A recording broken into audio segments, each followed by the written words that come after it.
Okay, hello everyone. Today also we continue with our topic angles and pairs of angles, and we also continue with practice set 17.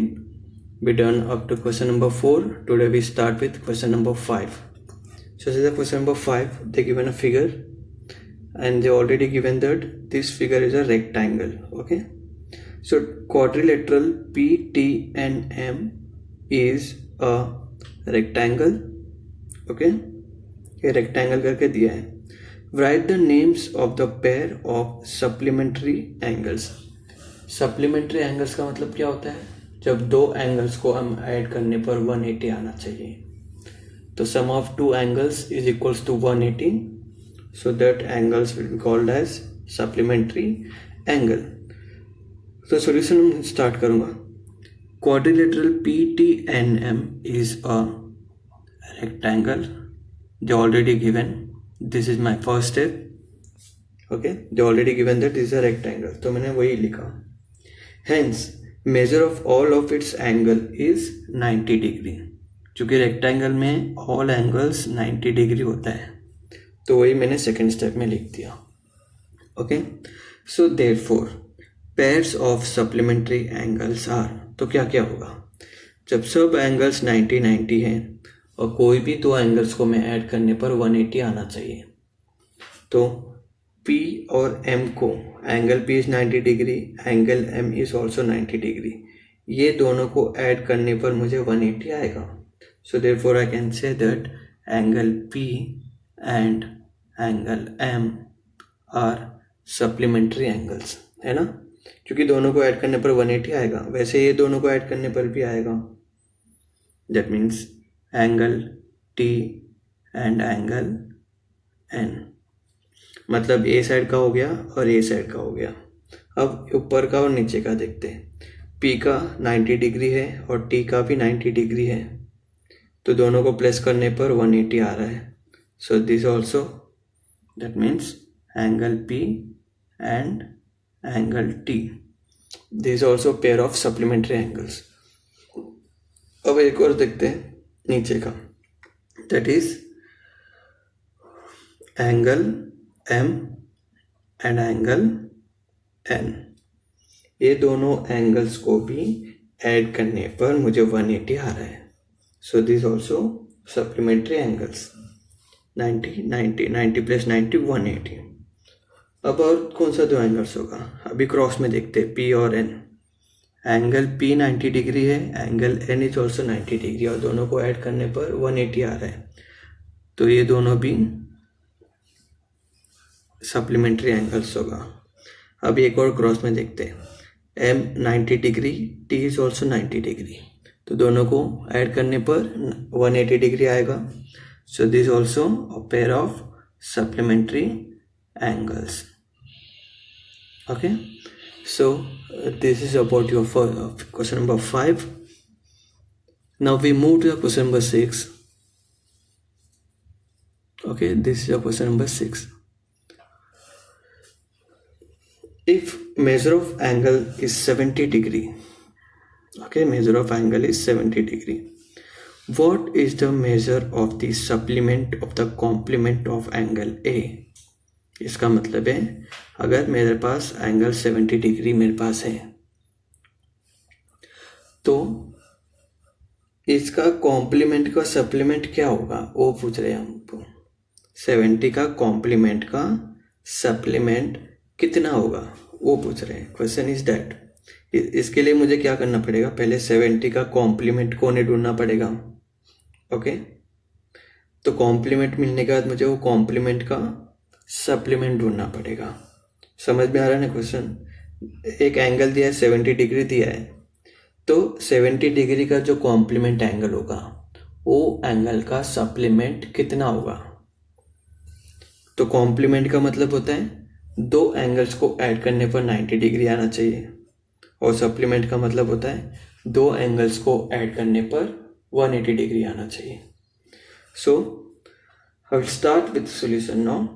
They already given that measure of angle A is equals to 70 degree.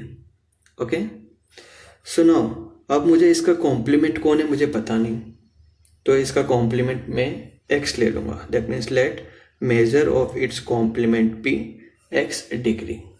ठीक है, तो therefore क्या हो जाएगा 70 degree plus x is equals to 90 degree, क्योंकि मैंने complement बोला है ना इसलिए। तो therefore x is equals to 90 minus 70, so therefore x is equals to 20 degree. इसका मतलब क्या है, देयरफॉर 70 का कॉम्प्लीमेंट मिल गया अपने को। ओके, 70 का कॉम्प्लीमेंट कौन है 20।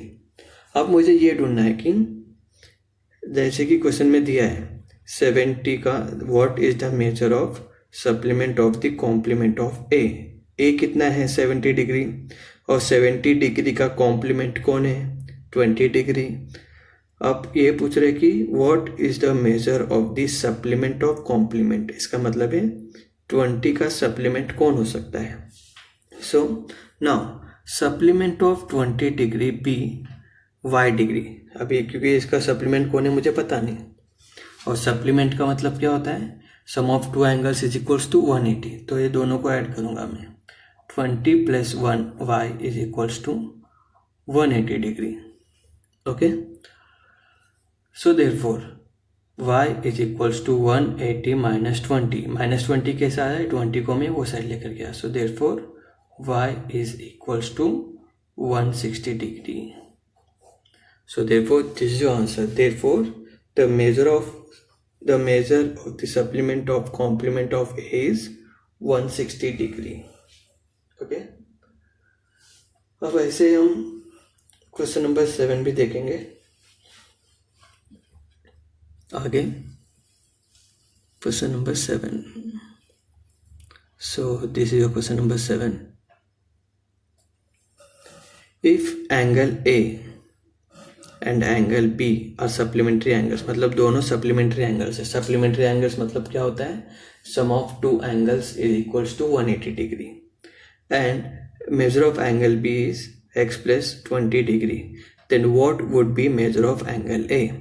मतलब दोनों सप्लीमेंट्री एंगल्स है। सप्लीमेंट्री एंगल्स मतलब 180 होता है, तो उसमें से एक एंगल दिया है, बी का मेजरमेंट दिया है, ए का नहीं दिया है, तो ए का फाइंड करना है। Okay, so solution start.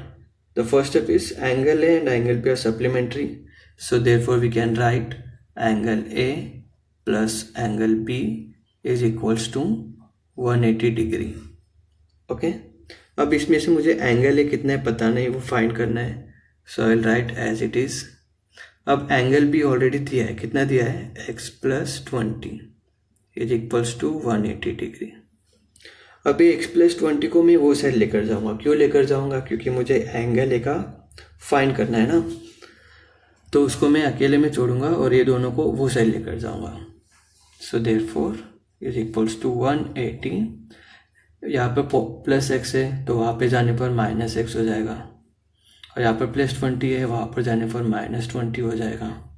Okay, so therefore angle A is equals to, मैं पहले नंबर्स को साथ में लिख के लूँगा, 180 माइनस 20 और minus x।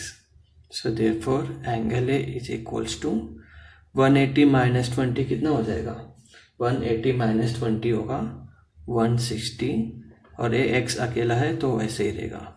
So this is your answer. That means measure of angle A is equals to 160 minus x degree. Okay, so this is about your practice at 17. Now we move to practice set 18. Okay, now see, this is your practice set 18. They given a figure here. Okay, देखो, name the pairs of opposite rays in the figure alongside. They given a figure, this is a figure. ये figure में से बताना है कि opposite race में कौन कौन है। ओके, और एक भी क्वेश्चन है इसी में same, are the rays PM, ये वाला पीएम है, and PT opposite rays, give reason for your answer. So first ये वाला आंसर कंप्लीट करते थे। Name the pair of opposite rays in the figure alongside. यहाँ पर देखो रेस कौन सा है, यहाँ पर दिस रे मतलब कैसा होता है पता है ना, यहाँ पर ऊपर मैं आप लोग को दिखाऊंगा रे होता कैसा है। एक साइड डॉट होता है और एक side arrow. This is a रे। ओके, तो ऐसे जो दिखता है उसको हम रे बोलते हैं। तो यहाँ पर देखो अभी name the pairs of opposite rays in the figure alongside. तो इसमें कितना रेस हो रहा है, ray PM is one ray, PT is a ray, PL is a रे एंड PN इज अ रे। और अपोजिट रेस हम तब बोलते हैं जब वो दोनों रेस मिलकर एक सिंगल स्ट्रेट लाइन फॉर्म होगा। तो वो जैसे कि यहाँ पर मैं फिगर ड्रॉ करके दिखाऊंगा, एक रे ऐसा जा रहा है तो सेम डायरेक्शन अपोजिट डायरेक्शन में सेम लाइन में जाएगा। तो ये दो रो हो गया अपोजिट रेस। ओके, तो देखते हैं अभी यहाँ पर, जैसे कि स्टार्ट में मैं लूंगा रे PN, इसके अपोजिट में मतलब ए लाइन में उल्टा डायरेक्शन में कौन सा जा रहा है, PT एंड रे PT। तो देखो रे PN और रे PT दोनों मिलकर एक सिंगल स्ट्रेट लाइन फॉर्म हो रहा है। तो सिंगल स्ट्रेट लाइन फॉर्म हो रहा है ना, तो दोनों अपोजिट रेस से। अब ऐसे एक और जोड़ी लिखता हूँ मैं, जैसे कि PM और PL दोनों मिलकर एक सिंगल स्ट्रेट लाइन फॉर्म हो रहा है। तो ये दोनों भी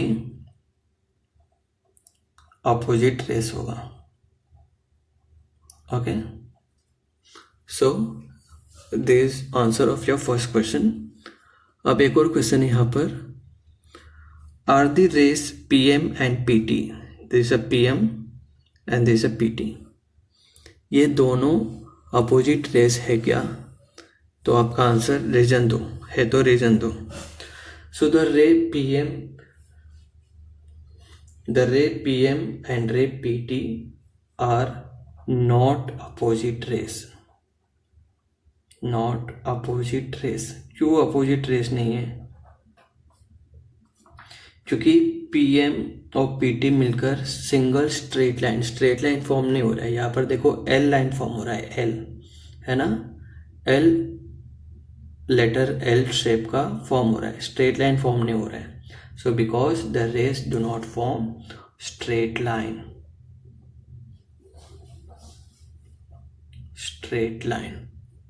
So this is about your practice set 18. So just copy this all things, practice set 17 question number 5, 6, 7 and practice set 18, copy in your classwork notebook and do practice this all sums in your homework notebook without referring. Okay, thank you.